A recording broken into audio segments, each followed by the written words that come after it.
Lord. దేవుని స్తోత్రం. మీ అందరికీ యేసు ప్రభు పేరట ప్రేమ వందనాలు చెల్లిస్తున్నాను. ఇప్పుడు మనం ఒక వాక్యం ధ్యానం చేసుకుందాము. అపోస్తల కార్యముల గ్రంథం 16వ అధ్యాయం 13వ వచనం. విశ్రాంతిదినమున గవిని దాటి నదీ తీరమున ప్రార్థన జరుగుకొని అక్కడికి కూర్చుండి వచ్చిన స్త్రీలలో మాట్లాడుచుండెను. అప్పుడు లిదియా అను దైవభక్తి గల ఒక స్త్రీ వినుచుండెను. ఆమె ఉదారంగు పొడి అమ్ముచు తియోపేర పట్టణస్థురాలు. ప్రభువును ఆమె హృదయములు తెరిచిన గనుక పౌలు చెప్పిన మాటలందు లక్ష్యం చాలు. చూడండి, ఇక్కడ దేవుని స్తోత్రం. ఒక నదీ తీరాన ఏం చేస్తున్నారంటే, పౌలు అక్కడికి వచ్చాడు. మీటింగ్ జరుగుతుంది అక్కడ. దేవుని స్తోత్రం. అయితే అక్కడికి కొంతమంది వచ్చారు. అందులో అక్కడికి ఒక స్త్రీ కూడా అక్కడికి వచ్చింది. ఈమె ఊదా రంగు పొడి అమ్మేటువంటి ఒక తుతైర పట్టణస్థురాలు. అంటే మంచి ఆమె చాలా దైవభక్తినటువంటి స్త్రీ అంట. దేవుని స్తోత్రం. విశ్రాంతి దినమున గవిని దాటి నదీ తీరమున ప్రార్థన జరుగుదుననుకొని అక్కడికి వచ్చి కూడవచ్చిన స్త్రీలలో మాట్లాడుచుంటిమి. చూడండి, నదీ తీరాన ప్రార్థన జరుగుతుంది. అది విశ్రాంతి దినము. అక్కడ కొంతమంది చేరారు. అక్కడికి ఎలాగొచ్చాడంటే, పౌలు అక్కడికి వచ్చి ప్రసంగం చేస్తున్నాడు. చాలామంది అక్కడ కూడుకున్నారు. అక్కడ చాలామంది నదీ తీరాన ఉన్నారు జనం. అక్కడికి పౌలు వచ్చి సువార్త చెప్తున్నాడు. చూడండి, మనము కూడా ఎక్కడైనా మన ఇంటిలో ఏదైనా ఫంక్షన్ జరిగినా, లేకపోతే మనం ఏ ఫంక్షన్కి వెళ్ళినా, లేకపోతే ఎక్కడన్నా ఇద్దరు ముగ్గురు మనకి ఎక్కడన్నా మనకి జన సమూహం ఇద్దరు ముగ్గురు ఉన్నారనుకోండి, వాళ్ళకి మనం క్రీస్తుని గురించి చెప్పాలి. దేవుని స్తోత్రం. స్తుతులు వందనాలు చెల్లిస్తున్నాను. దేవుని మాటలు, కొద్ది మాటలు ఏం చేయాలంటే మనం చెప్పాలి. చాలామంది ట్రైన్లో జర్నీ చేస్తూ ఉంటారు. చాలా టైం దొరుకుద్ది. చాలా టైం దొరికినప్పుడు ఒక స్త్రీ, ఒక పాస్టమ్మ గారు, ఆమె చాలా చాలా చాలా దేశాలు తిరిగిందండి. ఆవిడ తిరిగారు. చాలా దూరం జర్నీ చేసేటప్పుడు ఆమె బైబిల్ చదువుకుంటా ఉన్నప్పుడు ఎవరో పక్కన జర్నీ చేసేవాళ్ళు పక్కన కూర్చుంటారు కదా, అమ్మ మీరు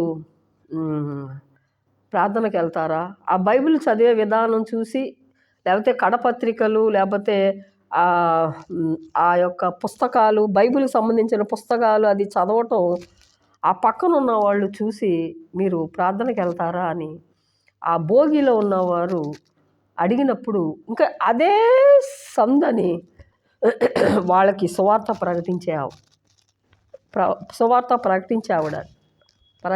ఆవిడంట ఆవిడ. అవి చాలాసార్లు ఆ మాట నేను విన్నాను.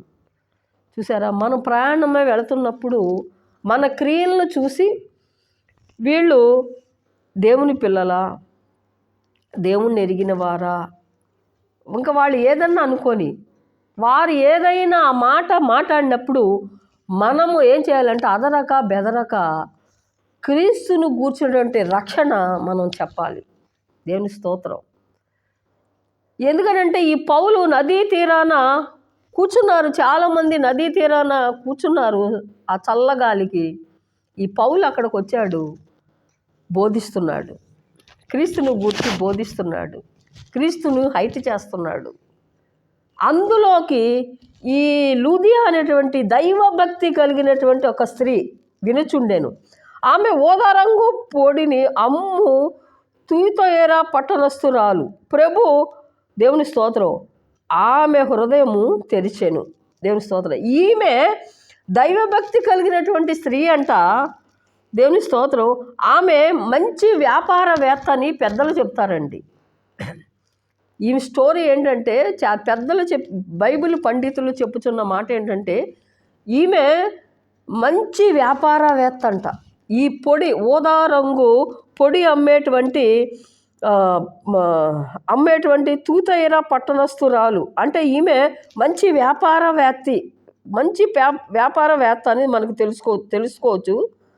ప్రభు ఆమె హృదయమును తెరిచాను. ఎందుకంటే ఆమె హృదయాన్ని దేవుడు తెరిచాడంట. ఎలా తెరిచాడు? దేవుని స్తోత్రం. దేవుడు దేవుడు మన హృదయాన్ని తెరవాలంటే వాక్యం ముందు లక్ష్యం ఉంచాలండి. దేవుని స్తోత్రం.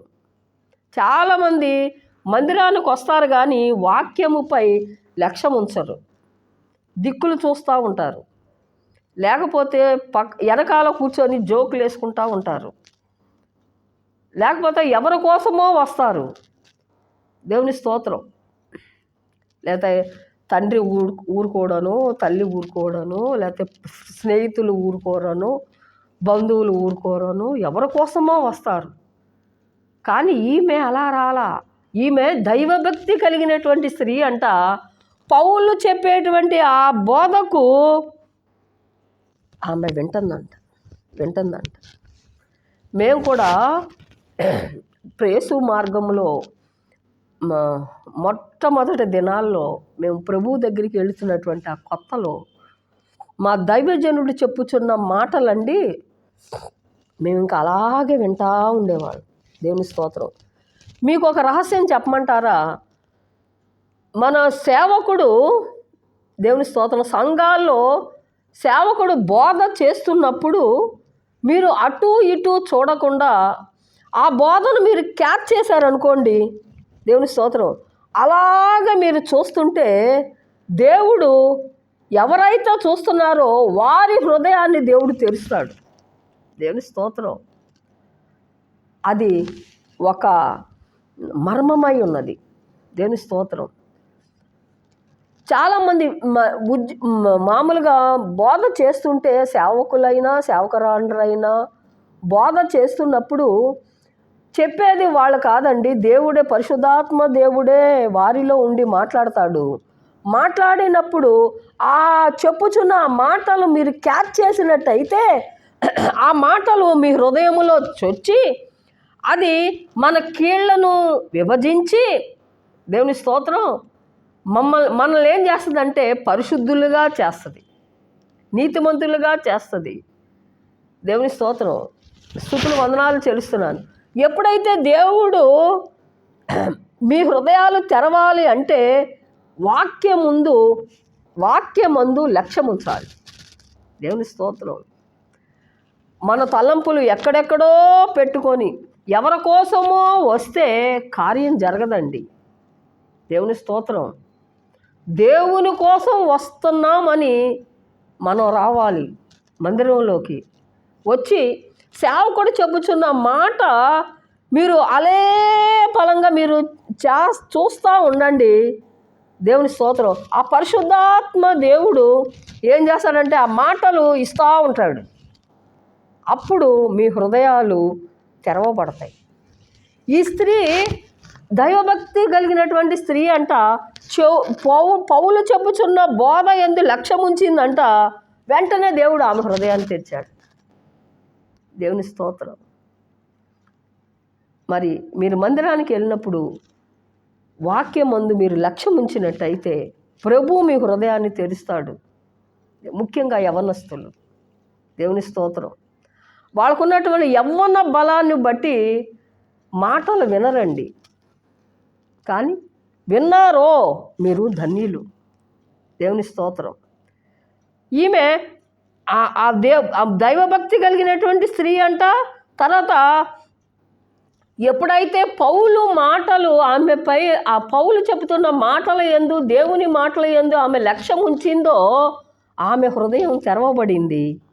ప్రభు ఆమె హృదయం తెరిచెను గనుక పౌలు చెప్పిన మాటల యందు లక్ష్యం ఉంచెను. ఆమెయు ఆమె ఇంటి వారును బాప్తిసము పొందినప్పుడు ఆమె, నేను ప్రభువునందు విశ్వాసము గల దానినని మీరు ఎంచితే నా ఇంటికి వచ్చి యుండుడని వేడుకొని మమ్మను బలవంతము చేశాను.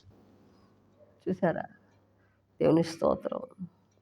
మందిరానికి వెళ్ళినప్పుడు మనం వాక్యముపై లక్ష్యం ఉంచినట్టయితే నీవును నీ ఇంటి వారును రక్షింపబడతారు. తద్వారా దేవుని స్తోత్రం, దేవుడు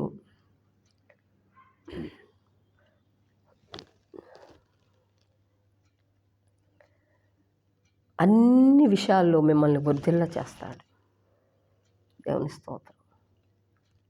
నమ్మిన వారి ఎడల దేవుడు ఈ కార్యములన్నీ జరిగించునుగాక. దేవుడి మాటలు దీవించును.